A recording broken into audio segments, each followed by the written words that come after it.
உங்களுடைய mutual fund இன்வெஸ்ட்மெண்ட்ஸ்ல இந்த costly mistake நீங்க பண்றீங்களா? அதாவது நீங்க ஒரு ஃபண்ட்ல இன்வெஸ்ட் பண்றீங்க, ஆனா அதே நேரத்துல இன்னொரு ஃபண்ட் ட்ரெண்ட் ஆகுறத பாக்குறீங்க.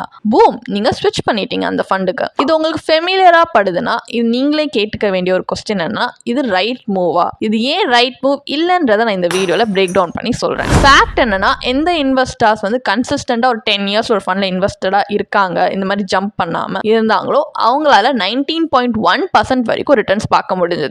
யார் ஜம்ப் பண்ணிட்டே இருந்தாங்களோ அவங்களால 13.8% தான் ரிட்டர்ன்ஸ் பார்க்க முடிஞ்சது. ஏன் இவ்வளவு பெரிய டிஃபரன்ஸ்? இது ஏன் நடக்குது அப்படின்னு பாத்தீங்கன்னா, ஸ்விட்சிங் comes with hidden cost like exit load, taxes, missed compounding. இந்த மாதிரி ஸ்மார்ட் இன்வெஸ்டிங்ன்றது பாஸ்ட் வின்னர்ஸை சேஸ் பண்றது கிடையாது, ஸ்ட்ராங் ஃபண்ட்ஸ்ல கன்சிஸ்டன்டா இன்வெஸ்டடா இருக்கிறது தான். நெக்ஸ்ட் டைம் ஸ்விட்ச் பண்ணணும்னு நீங்க யோசிச்சீங்கன்னா உங்களை நீங்களே கேட்டுக்கங்க, நான் ஸ்ட்ராட்டஜிக்கா யோசிச்சு இந்த மூவ் எடுக்கிறேன்னா இல்ல ஜஸ்ட் ஃபோமோனால இந்த மூவ் எடுக்கிறேன்னா அப்படின்னு. அண்ட் உங்களுக்கு உங்க இன்வெஸ்ட்மெண்ட் ஆப்டிமைஸ் பண்ண ஒரு ப்ரொஃபஷனல் கைடன்ஸ் வேணும் அப்படின்னா ஒரு ஃப்ரீ கன்சல்டேஷனுக்காக, அதுவும் எங்களோட சர்டிஃபைட் ஃபினான்ஷியல் பிளானர்ஸோட இன்னைக்கே எங்க பயோல இருக்க லிங்க்ல போய் ரிஜிஸ்டர் பண்ணிக்கோங்க. டோன்ட் லெட் ஸ்விட்சிங் காஸ்ட் யூ யோர் வெல்த்.